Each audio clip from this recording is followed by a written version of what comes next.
악인들의 길을 따르지 아니하며 죄인들의 길에 서지 아니하며 오만한 자들의 자리에 앉지 아니하고 오직 여호와의 율법을 즐거워하여 그의 율법을 주야로 묵상하는 도다. 그는 시냇가에 심은 나무가 철을 따라 열매를 맺으며 그 잎사귀가 마르지 아니함 같으니 그가 하는 모든 일이 다 형통하리로다. 악인들은 그렇지 아니하며 오직 바람에 나는 개와 같다. 그러므로 악인들은 심판을 견디지 못하며 죄인들이 의인들의 모임에 들지 못하리로다. 무릇 의인들의 길은 여호와께서 인정하시나 악인들의 길은 망하리로다. 아멘. 정치적으로 파장이 크게 미쳤고 또 사회, 문화, 종교 전반에 미치면서 특별히 경제적으로 수조 원에 이르는 그런 침체라고 하는 그런 손해를 입었다고 합니다. 우리가 참 지겹도록 또 큰 실망감 속에서 그런 뉴스를 몇 달 동안 들어야 했습니다. 오늘 제가 서두에 그런 말씀을 드리는 이유는 어쨌든 대한민국뿐만 아니라 세계 도처에 사는 모든 한국민을 포함해서 외국인들에게까지도 큰 충격을 준 사건이기 때문에 이 사건에 대해서 우리가 영적인 해석을 한번 신앙적으로 하고 우리가 넘어가는 것이 유익하리라 생각을 해서 이런 말씀을 드리고 있습니다.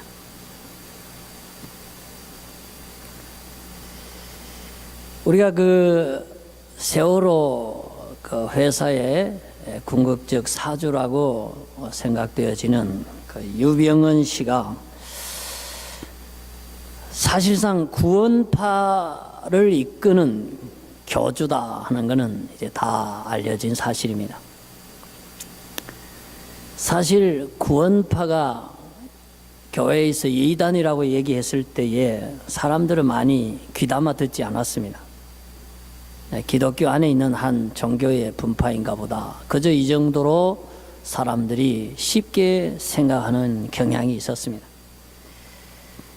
구원파 신도들에 의해서 저질러진 32명이 떼죽음 당하고 암매장 당한 그 오대양 사건이 있었을 때에도 구원파들이 많은 돈을 검찰에 매수를 하고 유야무야 그렇게 넘어갔습니다. 그러나 저는 이번에 세월호 사건을 통해서 하나님의 그 심판이 구원파에게 임했다 그렇게 보고 있습니다. 32명을 죽음으로 이끌고 많은 기독교 교회와 진리를 훼손시킨 이단에 대한 하나님의 엄중한 심판이 전 국가적으로 임했다 저는 그렇게 보고 있습니다. 지금 이제 유병헌 씨가 이제 죽었다 하는 뉴스 보도를 놓고 안 믿는 사람도 있고 또 과학 수사의 결론이니까 믿는다 하는 사람도 있고 한간에 많은 의혹이 있는 것 같습니다. 근데 제가 볼 때 그보다 더 중요한 것은 사회적으로 구원파 이단이 이제 매장이 됐다 하는 것입니다. 이제는 뭐 예수를 믿는 사람이건 안 믿는 사람이든 간에 구원파라고 하면은 저 사람들은 안 되는 사람들이다.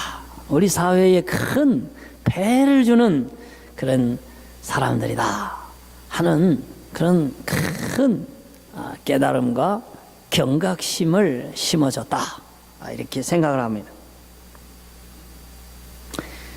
그리고 우리가 모르는 어떤 세력에 의해서 어떤 플랜에 의해서 이 일이 일어났다 손치더라도 하나님 교회와 하나님 구원의 진리를 훼손한 이단 교주는 명백하게 최후의 종말을 맞이해서 더 이상 구원파라는 이름으로 이제 사람들을 미혹하거나 신도들을 잘못된 길로 인도할 수 없게 됐다. 종교적으로 유병헌 씨는 죽음을 맞이했다 하는 이러한 생각을 가지고 있습니다.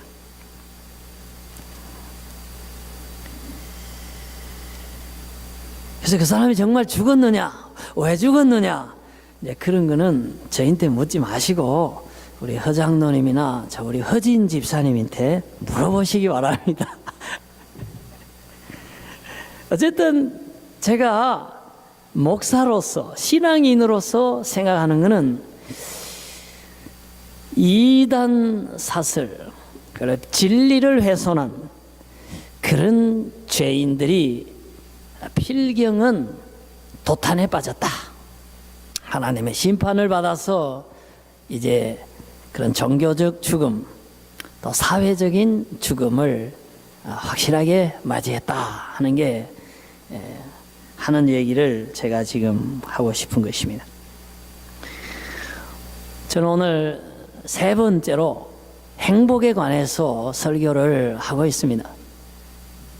지금까지 제가 첫 시간에는 하버드 대학교의 논문과 연구 성과를 토대로 해서 고통을 다루는 성숙함이 있어야 행복을 누릴 수 있다 하는 이론을 소개하면서 기독교 신앙 안에 참된 예수 그리스도를 믿는 그 믿음 안에 우리에게 다가오는 죽음이나 상실 또 어려움들을 또 여러 가지 고통들을 해석하고 인내하고 극복해낼 수 있는 그런 궁극적인 힘과 소망과 진리가 그리스도 안에 있다, 부활 안에 있다, 생명 천국 안에 있다, 예수 안에 있다 하는 얘기를 주로 지난번 시간까지 말씀을 드렸습니다. 특별히 기독교의 힘은 고통 가운데서 더욱 기뻐하는 그런 이해할 수 없는 신비한 측면이 빌립보서 안에 있다 하는 말씀들을 지난 시간까지 드렸습니다. 그래서 오늘 세월호 사건을 제가 필두로 말씀을 드리고 싶은 것은 우리가 행복을 논할지인데 분명한 사실은 죄 가운데 행복은 없다. 악을 행하는 죄인이 행복을 누릴 수는 없다. 왜? 하나님은 죄를 미워하시기 때문에. 하나님은 역사 속에 죄를 계속적으로 두는 것을 원치 아니하시기 때문에, 그래서 선하신 하나님, 공의로우신 하나님이 죄악을 심판하시기 때문에 정말 우리가 하나님이 만든 세상에서 하나님이 만든 행복을 꿈꾸는 인생일진데 결단코 죄인이 되어서는 안 된다. 결단코 악의 무리에 들어가서는 안 된다. 우리가 무엇이 죄인가, 무엇이 악인가 물었을 때에 우리가 보편적으로 생각하는 죄, 또 하나님의 말씀을 거역하는 죄, 또 미워하고 정말 심각한 그런 정욕과 죄악에 빠지는 이런 모든 죄를 포함해서 이런 죄악에 우리가 심각하게 빠져들어서는 절대로 행복을 누릴 수 없다 하는 것을 제가 서두에 먼저 말씀을 드리는 것입니다. 우리 성경 말씀을 한번 보도록 하겠습니다. 시편 1편에 보면은 악인들은 그렇지 아니하며 오직 바람에 나는 겨와 같도다. 그러므로 악인들은 심판을 견디지 못하며. 여러분 파란 글씨 한번 읽어보실래요? 시작. 죄인들이 의인들의 모임에 들지 못하리로다. 아멘.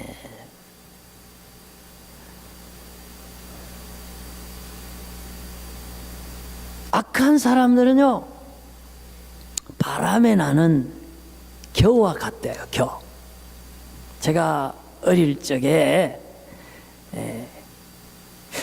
모르겠어요. 그 표준말이 키인지 우리는 그 시골에서 챙이라 그래요. 챙이를 가지고 이렇게 곡식을 이렇게 막 바람 부는 데서 막 이렇게 우리 어머니가 이렇게 채이질을 하면요, 그 쭉정이가 바람에 휙 날아가 버려요. 그 알곡이 콩이나 이런 게 남는 걸 제가 봤어요. 하나님은 그런 얘기를 하셔요.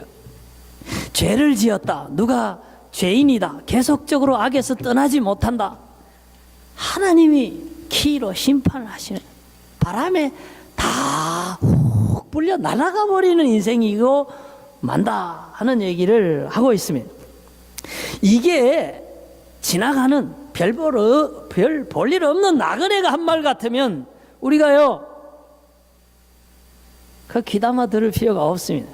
그런데 천지를 지으신 하나님, 세상을 감찰하시는 하나님, 심판하시는 능력의 하나님, 만왕의 왕, 우리의 하나님이 그렇게 얘기하셨다 겁니다. 그래서 우리가 행복해지기를 원할진대 진정으로 즐거움, 낙을 누리기 원할진대 죄인이 되어서는 안 된다 하는 것입니다.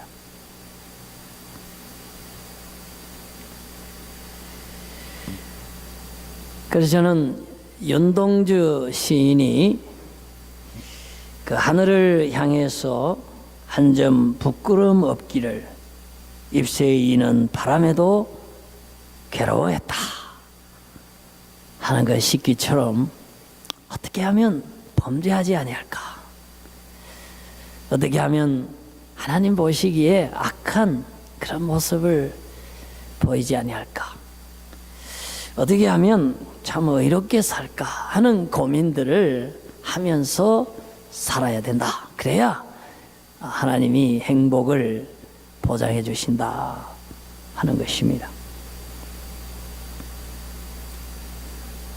아합이 임금이었습니다. 아합이 권세가 있었습니다. 아합은 그 당시에 많은 재물이 있었지만 특별히 나봇이 가진 그 포도원이 너무나 탐이 났어요. 그래서 나봇 보고 그걸 팔아라 그러니까 우리 조상이 물려준 거기 때문에 억만금을 줘도 왕이시여 저는 팔 수 없습니다 이렇게 배짱을 튕기니까 왕이 무척 실망을 했어요. 그러니까 그 사악한 그 부인 이세벨이 그런 거예요. 왕이시여 모든 권세를 가지고 그걸 하나 못 얻어가지고 고민을 하십니까? 제가 해결해 드릴게요.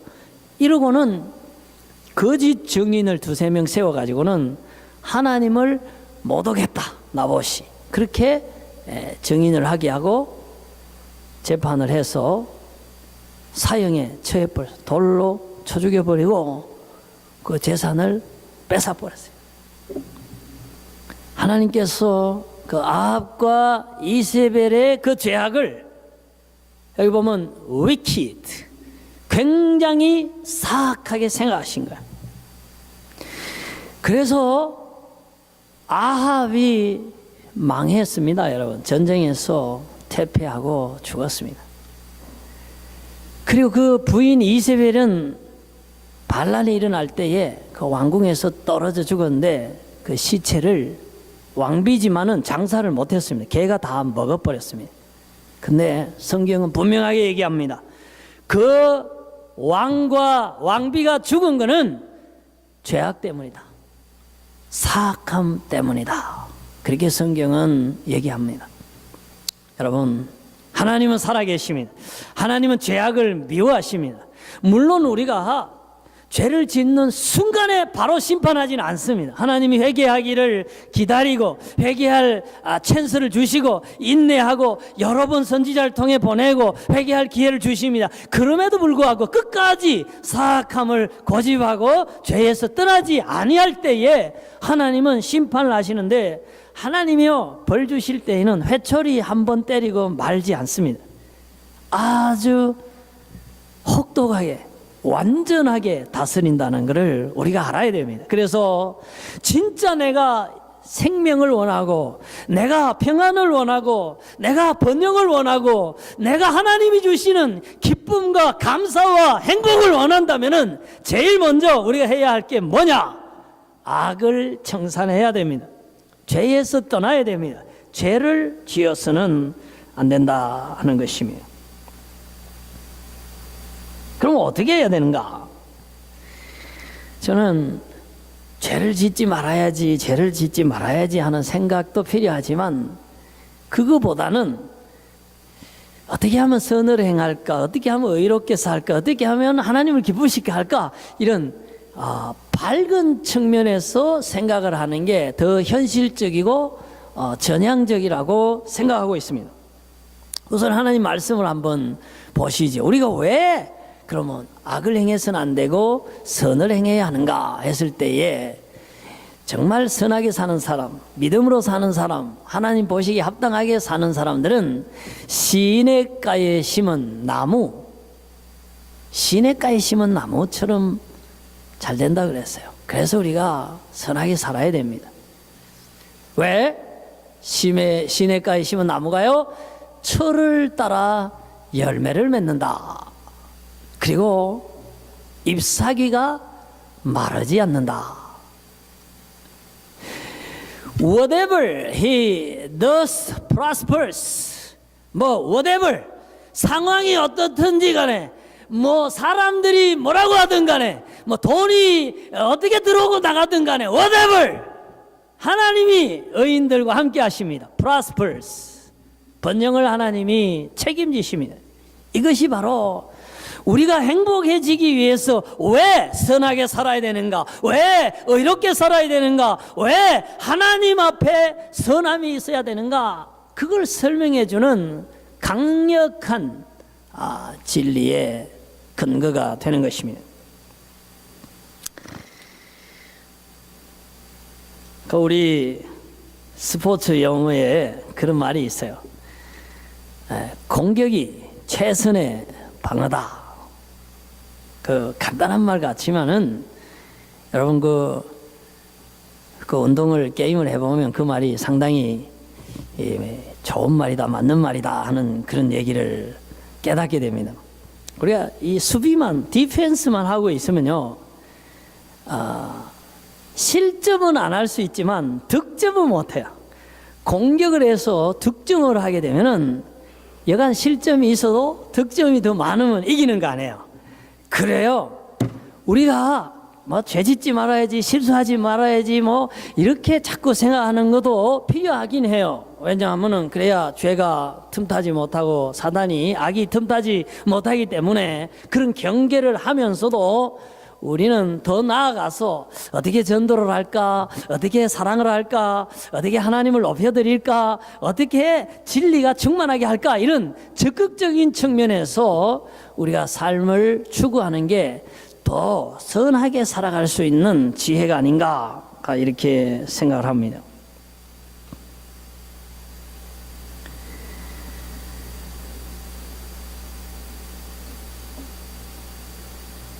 무엇이 선인가? 무엇이 그러면 어떻게 살아야 그러면 그렇게 적극적으로 선을 추구하면서 살아가는 방법인가? 제가 좀 단도직입적으로 좀 뛰어넘어서 그 얘기를 하기를 원합니다. 첫째는요, 하나님을 경배하는 거, 하나님을 경외하는 거, 이게 최고의 선입니다, 여러분.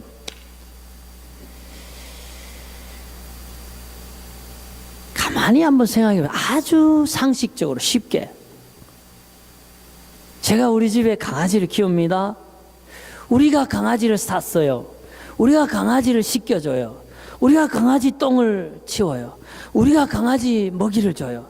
우리가 강아지 아프면 병원에 데려가요. 근데 그 강아지가 내보고 막 짖고 나한테 물고 해봐요. 그럼 내가 좋아하겠어요? 너무 씻기면 이러면서 싫어할 거 아니에요. 그리고 다른 사람 보고 꼬리 살래살래 흔들고 막 재롱 부리고 해봐요. 그러면 내가 섭섭할 거 아니에요. 그러면 안 되잖아요. 근데 우리 강아지 그렇게 하지 않습니다, 여러분. 하나님께서 세상을 지으셨어요. 하나님이 사람을 창조했어요. 하나님이 사람을 살리셔요. 하나님이 영원한 세상을 만드셨어요. 아름다운 세상을 만들었어요. 하나님이 생사화복의 모든 권세를 한 손에 쥐고 있어요. 그런데 그 사람이 하나님을 몰라요. 하나님을 예배하지 않아요. 하나님의 말씀을 듣지 않아요. 하나님이 싫어하는 죄악 가운데 있어요. 그랬을 때 과연 그 하나님이 그를 기뻐하겠느냐 이 말이에요. 상식적으로 생각할 때 안 되잖아요. 그거는 그렇게 될 수가 없잖아요. 그렇기 때문에 우리는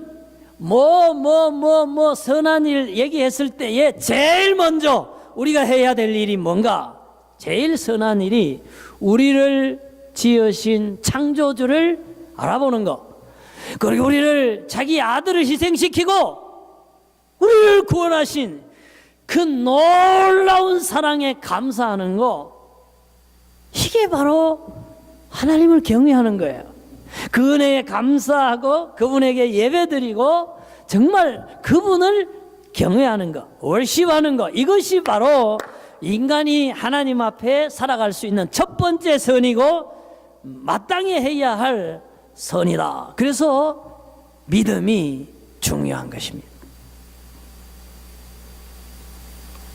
그 다음 하나는 생명입니다. 하나님이 귀하게 여기시는 것은 생명입니다. 그라사에 그 귀신 들린 한 사람을 살리기 위해서 그 2,000마리 그 돼지떼를 물속에다 다 귀신떼가 들어가서 처박혀 죽었어요. 돼지 2,000마리면 여기 큰 재산의 손실 아닙니까? 하나님은 한 영혼이 구원받는 거 그렇게 귀하게 생각합니다. 그래서 우리가 하나님 앞에 선하게 살아가는 게 뭔가? 물론 내가 공부를 해서 학위를 받고요, 물론 내가 좋은 책을 써서 많은 사람에게 그런 지성적인 영향을 끼치고, 또 내가 또 돈을 벌어서 좋은 집에 살고 좋은 차를 타고, 그건 나쁜 거 아니에요. 예수 믿는 사람이 잘 살아야지, 똑똑해야지, 무식하고 빌빌거리면 그거 좋은 건 아니에요. 그러나 우리가 깨달아야 할 거 있어요. 정말 하나님이 가장 귀하게 여기는 게 뭔가? 그건 생명입니다, 여러분. 생명이에요. 그래서 우리가 하나님의 복을 받기를 원하는 사람은요, 내 생명도 귀하게 여기고 다른 생명도 귀하게 여기고 다른 사람이 생명을 얻게 하고 그 생명을 예수 안에 있는 영원한 생명 풍성하게 누리도록 해주는 것, 이것이 바로 복된 사람입니다. 의사가 왜 존경을 받습니까? 사람을 살리기 때문에 귀한 직업 아닙니까? 만약에 사람을 정말 도탄에 빠뜨리고 의사가 돈 벌기에만 급급해가지고 치료하고 사람을 건강하게 하고 생명을 풍성하는데 소홀히 한다, 그 의사는 존경받지 못합니다. 사회적으로 도태됩니다. 마찬가지로 생명을 창조하고 생명을 살리기를 원하고 풍성한 생명의 삶을 누리기를 원하는 하나님이시기 때문에 우리가 하나님의 축복을 받아 누리려고 하면은 다른 사람의 생명을 귀하게 여기고 내 생명도 귀하게 여기고 이 생명을 풍성하게 하는 이러한 삶을 살아야 하나님이 축복하신다 하는 것입니다. 제자들이 전도하러 나갔습니다. 전도하니까 사람들이 막 예수를 믿는다 그랬어요. 제자들이 너무 기뻐서 돌아왔어요. 예수님, 사람들이요, 이렇게 막 우리 전도를 듣고 예수 믿는 거 보니까 너무 기뻤습니다. 그러니까 예수님이 뭐라 그럽니까? 그래, 나도 사단이 하늘에서 땅으로 떨어지는 거 봤다. 그러나 너희들이 진짜 기뻐할 거 있다. 너희 생명이 하늘의 것으로 인해서 기뻐하라. 여러분, 우리 삶의 기쁨이 궁극적으로 어디에 나오는지 아십니까? 물질? No. 학벌? No. 육체적인 아름다움? No. 궁극적인 기쁨은 하나님이 주신 생명 안에 있습니다. 여러분, 제가 말하는 생명은 육체적인 생명을 얘기하는 게 아닙니다.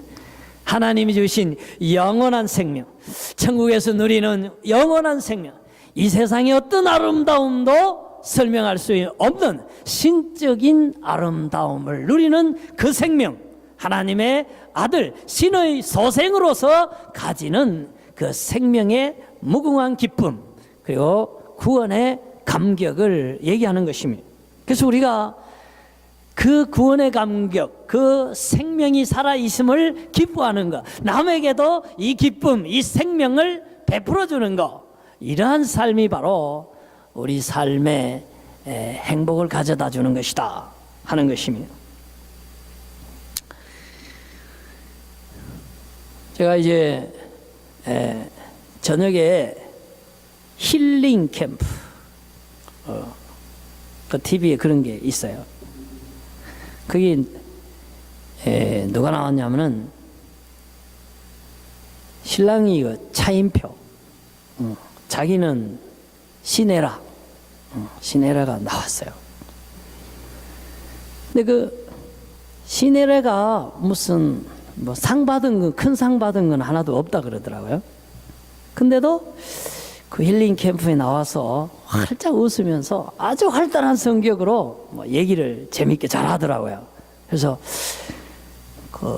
이 건구 씨가 물었어요. 그 차인표는 어떻게 만났냐고. 그러니까 어떤 영화인지 드라마에 같이 이제 찍으면서, 그때는 차인표가 저기 유명하지 않아 가지고 차도 없었대. 그래서 자기가 이제 차를 태우고 이렇게 가는데 두 손으로 운전하면서 자기가 속으로 좀 좋아했대. 그래서 이랬대요. 나 한 손으로도 운전 잘하는데, 이랬대요. 응? 무슨 말이야? 이쪽 손 네가 좀 잡아줄래? 이런 말인데, 한 손으로도 운전할 수 있는데, 그렇게 얘기하니까 차인표가 아주 덕실한 크리스찬이래요. 그래서 나는 손을 잡으면 결혼까지 해야 되지 손만 안 잡는다 그러더래요. 그래가지고 하여간 그래가지고 손 잡은 게 결혼까지 하게 됐다, 그런 얘기를 하면서, 그거 보니까 아프리카에 가서 그 단기 선교도 많이 가고, 자기가 낳은 아들이 하나 있고, 그 다음에 입양한 그 한국의 딸내미가 또 둘이 있더라고요. 3명을 데리고 사는 거예요. 그리고 50명의 그 세계 각지의 그 불쌍한 아이들을 입양해 가지고 먹여주고 공부도 시켜주고 그런 일을 하더라고요. 근데 지금 뭐 연예계뿐만 아니라 우리 대한민국의 차인표 시네라가 독실한 크리스찬이다. 그리고 모범적인 또 부부다. 그리고 또 그 영어 학원 뭐 이런 거 해가지고 돈도 많이 벌었어요. 빌딩도 있고, 그리고 아이들도 그렇게 키우고 선한 일도 하고, 그리고 뭐 얼마나 밝게 웃는지 그 보는 사람들이 막 엔돌핀이 막 돋아나는 거예요. 산소가 막 텔레비에서 막 나오는 거예요. 내가 그걸 보면서, 야, 그렇구나, 저게 바로 행복이다. 막 쉽게 우리 보편적으로 말해서 하나님을 잘 섬기는 사람이 누리는 그 평강이 그 얼굴에 있잖아요. 하나님이 주신 생명의 기쁨, 선한 일 하는 사람, 사랑을 베푸는 사람의 그 화목함과 기쁨이 그 부부의 얼굴에, 그 가정에 이렇게 흘러 넘치잖아요. 그렇습니다. 우리가 그리스도인이 추구하는 행복, 그리스도인이 누려야 할 행복이 어디 있는가? 멀리 있지 않습니다. 하나님을 경외하고 악을 떠나고, 더 나아가서 생명을 귀하게 여기고 다른 사람에게 생명을 주고, 그리고 나도 그 생명이 있음을 기뻐하고 많은 사람들에게 사랑을 베풀고 온정을 베풀고 따스함으로 다가갔어. 어두운 사람, 외로운 사람, 가난하고 힘든 사람이 나의 사랑으로, 나의 선행으로 셈을 얻고 용기를 얻고 하나님을 만나고 좀 행복해지는데 일조할 수 있다면, 이것이 바로 가장 하나님이 기뻐하시는 삶이고 하나님이 복을 주실 수 있는 그리스도인의 삶이라, 이렇게 생각을 하는 것입니다. 그러면 저는 오늘 여러분에게 내가 팁을 드리고 싶다면, 누구를 사랑해야 하는가? 이 세상에 70억 인구가 있는데 우리가 다 만날 수도 없고 다 사랑을 베풀 수는 없어요. 누구? 우리가 만나는 사람 중에서 누구? 첫째, 가족입니다, 여러분. 남들한테는 막 산타크로스인데 저거 남편한테는 완전히 얼음공주. 그거 안 돼요, 여러분. 내 아내에게 사랑을 베풀어야 돼요. 내 남편을 사랑해야 돼요. 내 아들, 내 딸을 사랑해야 돼요. 한 부모 밑에 나온 우리 형제, 우리 시스터에게 먼저 사랑을 베풀어야 됩니다. 순서는 그렇습니다. 그 다음에 교회입니다. 우리가 선을 행하되 믿음의 식구들에게 먼저 하라 그랬습니다. 그래서 우리가 같이 예배드리고 함께 기도하고 함께 선교하고 함께 봉사하는 하나님을 아버지로 모신 영적으로 형제되고 자매된 우리 권속끼리, 우리 가족끼리 서로 사랑해야 됩니다. 이 사랑이 전제돼야 이방인에게로 사랑이 흘러나가고 직장에게로 사랑이 흘러나가고 친구들에게 사랑이 흘러나갑니다. 이것의 순리입니다. 이렇게 돼야 정상적입니다. 그래서 저는 오늘 설교를 그냥 총정리하는 하나님의 말씀이 저는 시편 1편이라고 생각합니다. 그래서 우리 다 같이 그냥 교독하고 마지막 빨간 글씨는 같이 읽고 오늘 설교의 결론으로 삼았으면 합니다. 좀 그렇게 하면 쌈박하지 않겠습니까? 제가 먼저 한번 읽어보겠습니다. 복 있는 사람은 악인들의 꾀를 따르지 아니하며 오만한 자들의 자리에 앉지 아니하고